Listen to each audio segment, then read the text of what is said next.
അടുത്ത ദിവസം റിട്ടയർമെന്റ് നേടിയിട്ടുള്ള ഒരു ടീച്ചറമ്മ മീഡിയകളുടെ മുമ്പിൽ വന്നുകൊണ്ട് പുലിയെപ്പോലെ അട്ടഹസിക്കുകയാണ്. ഷഹബാസിനെ കൊന്നവരെ പരീക്ഷ എഴുതിക്കരുത്, അവരെ തുറുങ്കിലടക്കണം. എൻ്റെ മോനൊന്നുമായിട്ടല്ല, പക്ഷേ എനിക്ക് സഹിക്കാനാവില്ല എന്ന് പറഞ്ഞുകൊണ്ട് ഒരു ടീച്ചറമ്മ വന്നുകൊണ്ട് മീഡിയകളുടെ മുമ്പിൽ പൊട്ടിത്തെറിച്ചിട്ട് ആ സ്ത്രീ പറഞ്ഞ ഒരു പോയിന്റ് നിങ്ങൾ മറക്കരുത്. GCCയിലൊക്കെ കാണുന്നത് പോലെയുള്ള ശിക്ഷ ഇവിടെയും വരണം. ഗൾഫിലൊക്കെ നടക്കുന്നവരാണ് ശിക്ഷ ഇവിടെ വരണം. ഒരിക്കലും ആ കുട്ടികളെ പരീക്ഷ എഴുതിക്കരുത്, ആ കുട്ടികളെ ശിക്ഷിക്കണം. മാതൃകാപരമായ ശിക്ഷ കൊടുത്തിരിക്കണം ആ കുട്ടികൾക്ക്. എന്ത് GCCയിലൊക്കെ കാണുന്നത് പോലെയുള്ള ശിക്ഷ ഇവിടെയും വരണം. ഇവിടെ എന്താണ് ഷഹബാസിനെ കൊന്നവര്? അവര് ബിരിയാണിയും കഴിച്ച് പായസവും കുടിച്ച് സുഖമായി പരീക്ഷ എഴുതി നടക്കുന്നതെന്താ? ഇവിടെ നിയമമില്ല, ശിക്ഷകൾ നിസ്സാരമാണ്. 5-6 എണ്ണത്തെ കൊന്നിട്ട് പോയിട്ട് ഇനിയും രോഷം തീരാതെ അഫാൻ ഇവിടെ നടക്കുകയാണ്. അവന് കുറ്റബോധം തൊട്ടു തീണ്ടിയിട്ടില്ല. വെഞ്ഞാറമൂട് കൊലപാതകത്തിൽ ചന്താമര എന്ന് പറയുന്ന ഒരു രാക്ഷസൻ, തൊട്ട വീട്ടിലുള്ള ഒരു മുടി നീണ്ട പെണ്ണാണ് എൻ്റെ എല്ലാ പ്രശ്നങ്ങൾക്കും കാരണമെന്ന് ഏതോ ജ്യോത്സ്യൻ അന്ധവിശ്വാസത്തിന്റെ കവടി നിരത്തിയിട്ട് അയാളോട് പറഞ്ഞപ്പോൾ ആ കുടുംബത്തെ മുഴുവനും തൻ്റെ കൊലക്കത്തിക്ക് ഇരയാക്കിയ ആ മനുഷ്യനും ജയിലിൽ കിട്ടി തുടക്കത്തിലെ കോഴി ബിരിയാണി. എന്തേ ഇവിടെ നിയമങ്ങളില്ല? ഇനിയും കൊല്ലണം, ഇനിയും എൻ്റെ പക തീർന്നിട്ടില്ല എന്ന് പറയുന്നത് അവിടെയാണ് ഇസ്ലാം പറയുന്നത്. അത് കമന്റ് ബോക്സുകളിൽ അവനവന് മാത്രം വേദനിക്കുമ്പോൾ വരേണ്ട ഒരു പ്രയോഗമല്ല. ഇവിടെ ജീവിക്കണോ, ജീവിതം മുന്നോട്ട് കൊണ്ടുപോകണോ? റഹ്മാനായ റബ്ബ് വിളിക്കുന്നു, ഖുർആനിന്റെ നിയമത്തിലേക്ക് വന്നോ. വലക്കും ഫിൽ ഖിസാസി ഹയാത്തുൻ യാ ഉലിൽ അൽബാബ്. ബുദ്ധിയുള്ളവരെ ഖുർആൻ വിളിക്കുകയാണ്. ഓ ബുദ്ധിയുള്ളവരെ, നിങ്ങൾക്ക് ജീവിതമുണ്ട്. ഏതിലാ ജീവിതം? നിങ്ങൾക്ക് സമാധാനത്തോടെ ജീവിക്കണോ? ഇവിടെ സ്വൈരമായി കിടന്നുറങ്ങണോ? നിങ്ങൾക്ക് സ്വൈരമായി യാത്ര ചെയ്യണോ? നിങ്ങൾക്ക് സ്വൈരമായി നിങ്ങളുടെ ജോലിക്ക് പോകണോ?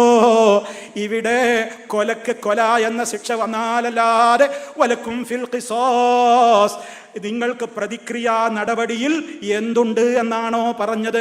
ഹയാ, ജീവിതമുണ്ട്. നിങ്ങൾക്ക് ഇവിടെ ജീവിക്കണോ? ജീവിക്കണോ? ഇസ്ലാമിന്റെ ശിക്ഷാനിയമം വരണം.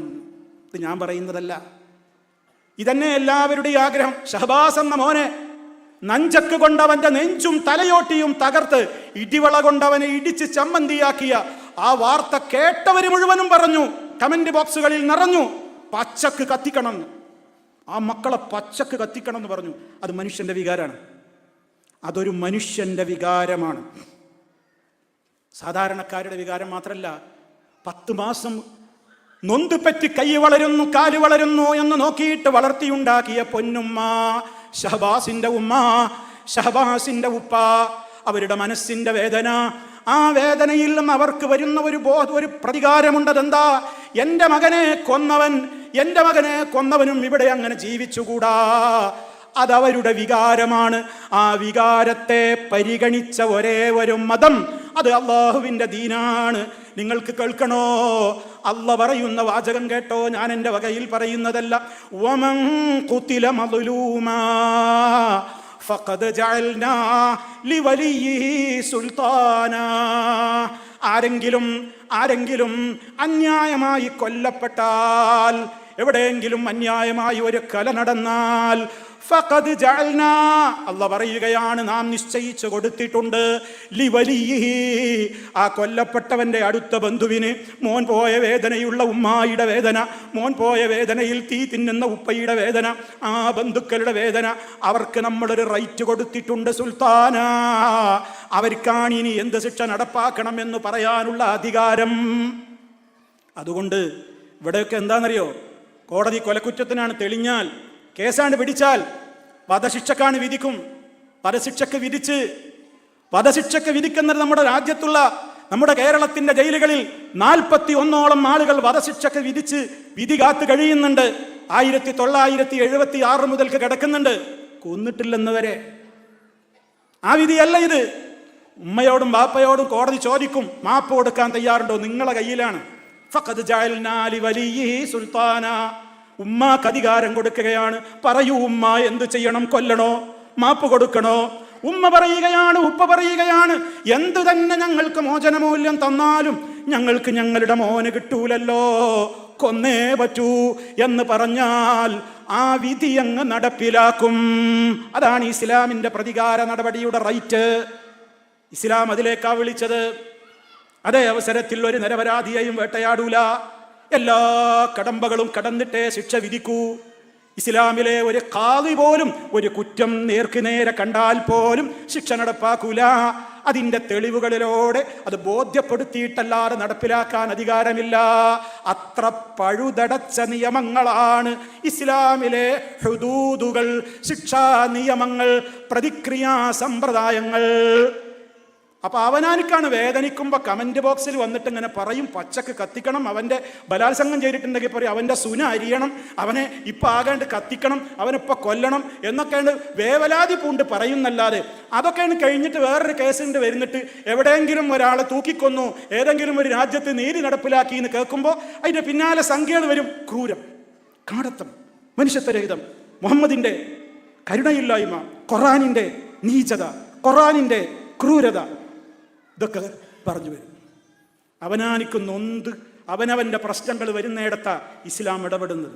എവിടെയാണ് നമ്മൾ ചിന്തിക്കേണ്ടത്? അതാ ഖുർആൻ വിളിക്കുന്നത് എന്ത്? സുരക്ഷിതത്വത്തോടെ സമാധാനത്തോടെ ജീവിക്കണോ? കണ്ണിന് കണ്ണ്, മൂക്കിന് മൂക്ക്, പല്ലിന് പല്ല്, മുറിക്ക് മുറി. ആലോചിച്ചു നോക്ക്. നമ്മുടെ സമുദായം, നമ്മുടെയൊക്കെ കോമ്പസുകൾ, ജോമെട്രി ബോക്സിൽ കോമ്പസുകൾ കൊണ്ട് നടക്കാറുണ്ടായിരുന്നു. എന്തിന്? നോട്ട് ബുക്കിൽ കുത്തിപ്പിടിച്ച് റൗണ്ട് വരച്ച് കളങ്ങൾ ശരിയാക്കി കണക്ക് പഠിക്കാൻ. ഇന്നോ സഹപാഠിയുടെ നെഞ്ചിലേക്ക് കുത്തി തല മുതൽ കാല് വരെ കോമ്പസിന്റെ കൂർത്തുമൂർത്ത രൂപത്തിലുള്ള ആ കുത്തുകൾ കൊണ്ട് ഇണക്കി അതിലേക്ക് വിരൽ കൊണ്ടമർത്തി രക്തം പൂക്കുറ്റി പോലെ ചിന്തുന്നത് കണ്ട് റാഗിങ്ങിന് വേണ്ടി കാത്തു നിൽക്കുന്ന പിശാച്ച് കുട്ടികൾ ആർത്തു ചിരിച്ചു. ആ കുട്ടികൾ ഇന്ന് എവിടെയാണ്? നിയമമുണ്ടോ? ഇതിവിടെ ആവർത്തിക്കൂലേ? ആർക്കും എന്തും ചെയ്യാം. ഒരു കൊലക്കുറ്റം അന്തിച്ചർച്ചക്ക് 4 ദിവസം, അത് കഴിഞ്ഞ് അടുത്ത കൊലക്കുറ്റം വരുമ്പോൾ ഈ കൊലപാതകവും ബലാത്സംഗവും മണ്ണിട്ടു. അതങ്ങനെ തീരും, അതങ്ങനെ പോകും, കാര്യങ്ങൾ അങ്ങനെ മുന്നോട്ട് പോകും. ആർക്കും പേടിയില്ല. അതിനാ അള്ളാഹ് നിശ്ചയിച്ചത് പേടി വേണം, പേടിക്കാവശ്യമായ കരുത്തിറ്റ നിയമങ്ങൾ വേണം. ആ നിയമങ്ങൾ മാറ്റി എഴുതണമെന്നാണ് ഓരോ മനസ്സാക്ഷിയുള്ള മനുഷ്യനും ഇന്ന് ആവശ്യപ്പെട്ടുകൊണ്ടിരിക്കുന്നത്. ആ ആവശ്യത്തിന്റെ ഉത്തരമാണ് 1400-ൽ പരം വർഷങ്ങൾക്ക് മുമ്പ് മുഹമ്മദ് മുസ്തഫ എന്ന മനുഷ്യ സ്നേഹി ലോകത്തിന്റെ മുമ്പിൽ റഹ്മാനായ റബ്ബിന്റെ വചനങ്ങളായിക്കൊണ്ട് ഓതി കേൾപ്പിച്ച ഈ വിശുദ്ധ ഖുർആനിലുള്ളത്. ഇനിയെങ്കിലും തിരിച്ചറിയുക.